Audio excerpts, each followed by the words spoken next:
राधे राधे दोस्तों। आप सभी जानते हैं कि कृष्ण जन्माष्टमी 16 अगस्त 2025 को बहुत ही धूमधाम से पूरे देश में मनाए जाएंगे।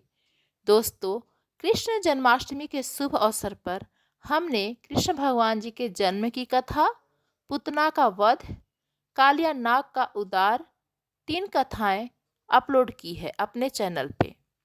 आज हम जानेंगे कंस वध की कथा। तो चलिए दोस्तों, हम कंस वध की कथा शुरू करते हैं। भगवान श्री कृष्ण की अद्भुत लीलाओं के बारे में तो हम सब जानते हैं। कान्हा कभी माखन चोर बने तो कभी पांडव के दूत बनकर कौरवों की सभा में विराट रूप दिखाया, कभी नटखट लीलाओं से सबको मोहित किया, तो कभी परिवार के मोह में फंसे अर्जुन को गीता का ज्ञान दिया। भगवान की ऐसी ही एक लीला थी अपने मामा कंस का वध करने की। आइए हम जानते हैं। कृष्ण भगवान जी ने कार्तिक मास की शुक्ल पक्ष की 10वीं तिथि को अपने अत्याचारों से सभी को कष्ट पहुंचाने वाले कंस का वध किया था और प्रजा को भय मुक्त किया था। कंस वध के बाद भगवान श्री कृष्ण ने कंस के पिता यानी अपने नाना राजा उग्रसेन को पुनः मथुरा का राजा बनाया था। दोस्तों, आप सभी जानते हैं कि द्वापर युग में हुई एक आकाशवाणी भगवान कृष्ण के जन्म की कारण बनी थी। इस आकाशवाणी के अनुसार कंस की मृत्यु देवकी की 8वीं संतान से होनी थी। कंस को पता था कि कृष्ण ही देवकी के 8वें संतान हैं, इसलिए उसने कृष्ण को मारने के लिए कई षड्यंत्र रचे। कितने राक्षसों को उन्होंने गोकुल में भेजा, लेकिन सभी विफल रहे। वह बार बार राक्षसों को कृष्ण का वध करने के लिए गोकुल भेजता रहा, लेकिन कृष्ण सबको परलोक भेज देते थे। कंस को अपनी मृत्यु का भय इतना ज्यादा था कि वह किसी भी तरह कृष्ण का वध कर देना चाहता था। इसलिए उसने एक योजना बनाई। उसने एक उत्सव का आयोजन किया और कृष्ण और बलराम को उस उत्सव में आमंत्रित करने के लिए अक्रूर जी को गोकुल भेजा। उसकी योजना थी कि वह उत्सव के बहाने कृष्ण और बलराम को मथुरा बुलाकर उन्हें आसानी से मार डालेगा। कृष्ण और बलराम अक्रूर जी के साथ मथुरा आए। कंस ने उन्हें मारने का सारा इंतजाम कर लिया था। उसने द्वार पर कुवलयापीड़ा नामक एक हाथी खड़ा कर रखा था, जो बहुत हिंसक था। कंस ने महावत को समझा रखा था कि कृष्ण और बलराम जब द्वार पर आए तो वह हाथी के द्वारा उन्हें मौत के घाट उतार दे।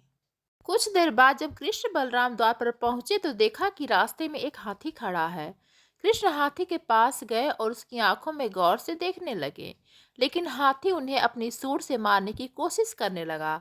तब कृष्ण ने उसकी सूंड को धीरे से थपथपाया और ऐसा करते ही उसके प्राण निकल गए। जब कंस को पता चला कि उसकी हाथी वाली चाल असफल हो गई तो उसने चाणूर और मुष्टि को बुलाया। ये दोनों पूरे मथुरा में मल्ल युद्ध के सबसे श्रेष्ठ पहलवान थे। कंस ने इन दोनों को कृष्ण और बलराम से मल्ल युद्ध करने को और उन्हें मारने के लिए कहा। अब मल्ल युद्ध आरंभ होने वाला था और इसे देखने के लिए बहुत सारे लोग वहां एकत्रित हुए थे। चाणूर के साथ कृष्ण और मुष्टि के साथ बलराम लड़ने लगे। कृष्ण ने चाणूर के दोनों हाथों को पकड़कर उसे हवा में घुमाया और जमीन पर पटक दिया। इससे पल भर में चाणूर के प्राण निकल गए। बलराम ने मुष्टि को एक जोरदार मुक्का मारा, जिससे उसके मुख से खून बहने लगा और वह जमीन पर गिरकर मर गया। यह देखकर वहां उपस्थित समस्त प्रजा को बड़ी प्रसन्नता हुई और वे लोग कृष्ण बलराम के नाम का जयघोष करने लगे। कंस यह देखकर बहुत क्रोधित हुआ। उसने अपने सैनिकों से कहा, देखते क्या हो, इन दोनों के टुकड़े टुकड़े कर दो। लेकिन वहां पर यादव वंश के लोग भी उपस्थित थे, जो कंस के सैनिकों से भिड़ गए। चारों तरफ भगदड़ मच गई। कंस ने भी कृष्ण को मारने के लिए अपनी तलवार उठा ली, लेकिन इसी बीच श्री कृष्ण कंस के पास जा पहुंचे और उसे केस पकड़कर उसे जमीन पर पटक दिया। फिर उन्होंने कंस की छाती पर मुष्टिका से एक प्रहार किया, जिससे उसी क्षण कंस की मृत्यु हो गई।